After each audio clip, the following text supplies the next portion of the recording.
पलायन, विस्थापन, प्रदूषण, बेरोजगारी मांडू विधानसभा क्षेत्र का मूलभूत समस्या रही है।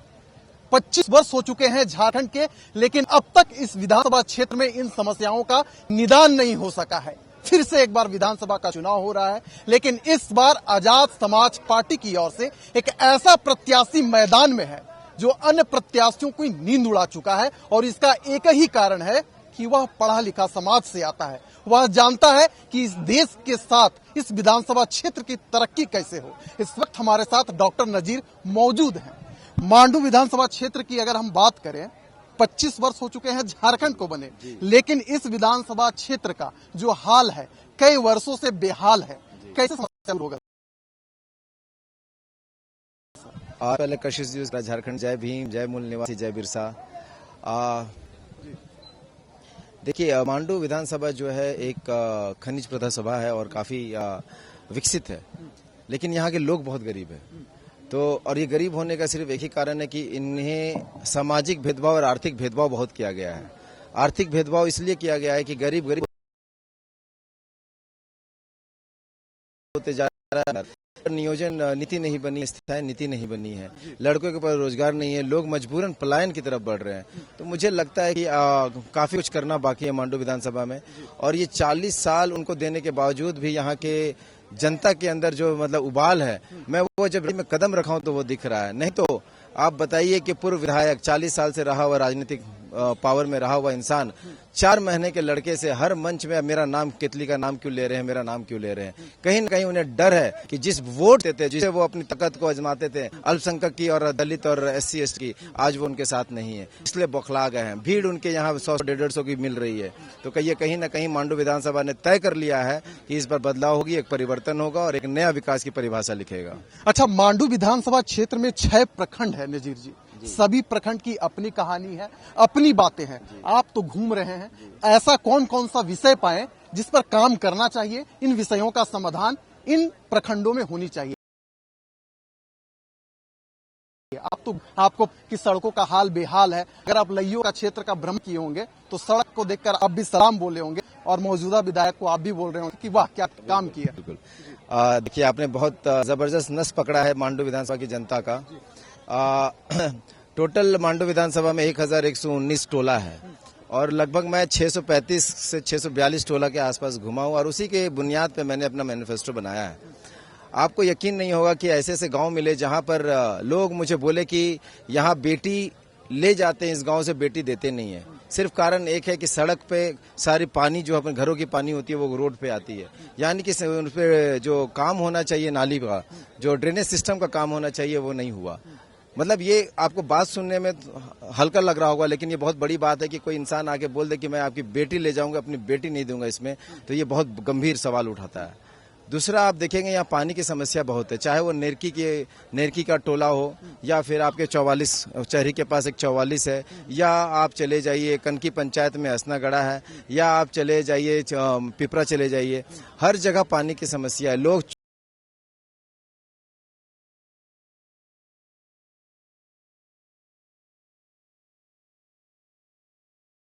मूल सुविधाएं नहीं दे पा रहे हैं। आइए, अब नवादा आइए, 8 डैम से लेकर के पूरे हजारीबाग तक में पाइपलाइन बिछ रहा है, और लोग जानते हैं आप ले जा रहे हो पाइप हो, लेकिन नवादा के लोगों के पास पानी पीने का नहीं है। तो क्या आप यहाँ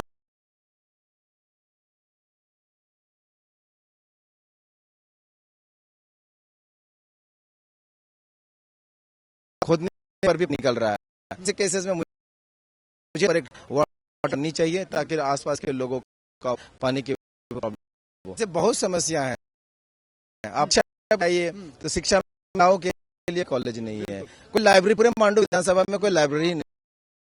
ये कितनी समस्या है मांडू विधानसभा की। नजीर जी, हम आपका घोषणा पत्र को देख रहे थे, 1 वोट 9 गारंटी आपने दे दी। कोई 5 गारंटी दे रहा है, कोई 5 प्रण ले रहा है, कोई सरना धर्मकोट की बात कर रहा है, कोई 1932 खतियानी का जिक्र कर रहा है, लेकिन आपने सबको समेटने का काम किया है। तो इसके पीछे अध्ययन था या चोरी था, ये जनता सवाल पूछ रही है, मेरा सवाल।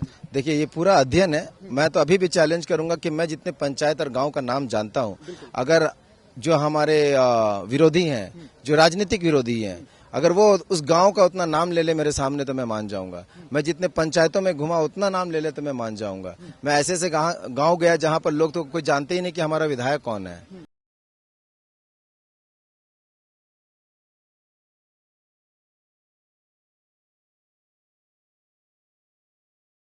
और 9 चुन मेरा क्या नाव है कि ये और पे जाए। नजीर जी, मांडू विधानसभा की असने को पलट कर देखते हैं, महत्वपूर्ण अलग राज्य बनने पर 2012 विधायक चुने गए, 2013 महतो 14 2019 में भाई पटेल। ये अगर जे की बात तो जीते जैसे शरीर में कोई आत्मा है, इसलिए क्योंकि एक परिवार का यहाँ पर वर्चस्व रहा है और आज भी यहाँ पर सड़कों की अगर हम बात करें, स्वास्थ्य व्यवस्था की बात करें तो किसी से छिपी हुई नहीं है। परिवारवाद पर नजीर जी का कोई टिप्पणी? सबसे पहले मैं बता दूं कि बिहार में एक नेता है जिनको पलटू राम कहा जाता है और झारखंड में भी एक ऐसा नेता जो मांडू विधानसभा में है। नाम आप सब जानते हैं, मांडू विधानसभा उन्हें उस नाम से पलटू राम के नाम से पुकारने लगी है। देखिए कि जिस नेता का अगर नियत समाज सेवा का करने का हो तो वो राजनीति में अगर आता है तो एक विचारधारा के साथ आता है, और अगर वो विचारधारा ही बदल जाता है तो समझिए वो जनसेवा करने नहीं आया है, वो अपनी गद्दी संभालने आया है। और मैं अक्सर बोलता हूं कि विरासत में आपको गद्दी मिल सकती है, बुद्धि नहीं। आज तक आपको गद्दी मिलती आई है, अब वक्त आ गया, एक बुद्धिमान एक शिक्षित आदमी लड़ रहा है, आप उसके सामने फेल हो रहे हो। मैं आपको बता दूं कि ये परिवारवाद कैसे क्या है इन लोगों ने। देखिए आप ये कांग्रेस ज्वाइन किए, उसके बाद जेएमएम ज्वाइन किए, फिर बीजेपी ज्वाइन किए और कुछ दिन बाद फिर कांग्रेस ज्वाइन कर लिए। ये विचारधारा कैसे हो सकता है? तो ऐसे नेताओं को पब्लिक समझ गई है कि ये हमें सिर्फ आपस में लड़ा रहे हैं। मैं आपको जेपी भाई का एक बात बता दूं कि जब वो बीजेपी में थे तो यही झारखंड विधानसभा में जब अल्पसंख्यकों के लिए एक नमाज का कमरा तय हो रहा था तो ये घंटी लेकर के वो हनुमान चालीसा पढ़ने लगे थे। लेकिन जब कांग्रेस में आए तो किस मुंह से क्या बोलेंगे उस अल्पसंख्यक को? तो ऐसे विचार इस ऐसे नेताओं को तो मुंह तोड़ का जवाब मिलना चाहिए। जनता इन्हें इस पर मुंह तोड़ जवाब देगी और इनको अपना घर का रास्ता बताएगी, क्योंकि केतली गर्म हो चुका है, अब उनको चाय पिलाना बाकी है। आप पहली बार चुनाव लड़ रहे हैं, इसलिए आपसे सवाल नहीं पूछेंगे। अंतिम शब्द जो भी झारखंड की जनता आपको देख रही है, क्या कहेंगे? कोई अंतिम टिप्पणी देना चाहेंगे? मैं खासकर मांडू विधानसभा वासियों से ये कहना चाहता हूँ कि मैंने पिछले 5 साल बहुत मेहनत किया है, घर घर घूमा है, आपके पंचायत तक आया हूँ, आपके गांव तक आया हूँ। मैं 3-3 घंटा सोया हूँ। एक आपने हर बार पार्टी देख के वोट किया है, अपने दादा के समय, अपने पिताजी के समय राज में हमेशा। एक बार मैं आपसे विनती करता हूं कि एक बार कैंडिडेट देख के वोट कीजिए, एक बार शिक्षित उम्मीदवार को अपने विधानसभा में लाइए। मैं वादा करता हूं अगर तकदीर नहीं बदल दूंगा मांडू विधानसभा का तो मेरा नाम डॉक्टर नजीर अंसारी नहीं है।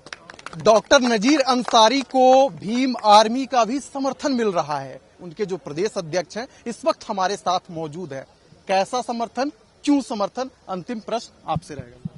देखिए, समर्थन जिस गति से जनता का उद्धार और विकास डेवलपमेंट होनी चाहिए, जिन मुद्दों पे जनता के लिए काम होनी चाहिए, आज से पीछे के 77 सालों में जिन नेताओं ने राज किया, आज वो जनता तक नहीं पहुंच पाई है। तो हमारा साथ भीम आर्मी का पूरा इनके साथ है, जो कि भीम आर्मी का ही एक विंग राजनीतिक दल है हमारा आजाद समाज पार्टी। पिछले 1 दशक से भीम आर्मी ने पूरे झारखंड में तमाम मुद्दों के ऊपर काम किया है, चाहे वो किसी के उत्पीड़न से जुड़ा हुआ मुद्दा हो, हक अधिकार लूटते हुए मुद्दे हो, चाहे माँ बहनों के साथ उत्पीड़न का मुद्दा हो, मामला कोई भी हो, भीम आर्मी ने बहुत मजबूती से लड़ाई लड़ा है। भीम आर्मी पिछले 1 दशक से एक पहचान बना चुकी है झारखंड के तमाम जिलों में। मैं उन्हीं पहचान को, उन्हीं पूरी टीम को भाई नाजिर अंसारी जी के समर्थन में उतार चुका हूं और हम लोग सभी मिल करके मांडू विधानसभा से कोई कसर नहीं छोड़ने वाले हैं भाई नाजिर अंसारी जी को विजेता बनाने के लिए। तो चलिए 23 नवंबर को जब परिणाम आ जाएगा तो पता चल जाएगा कि केतली में दम है, हाथ में दम है या फिर केला में दम है। तो इंतजार कीजिए। फिलहाल दीजिए हमें इजाजत।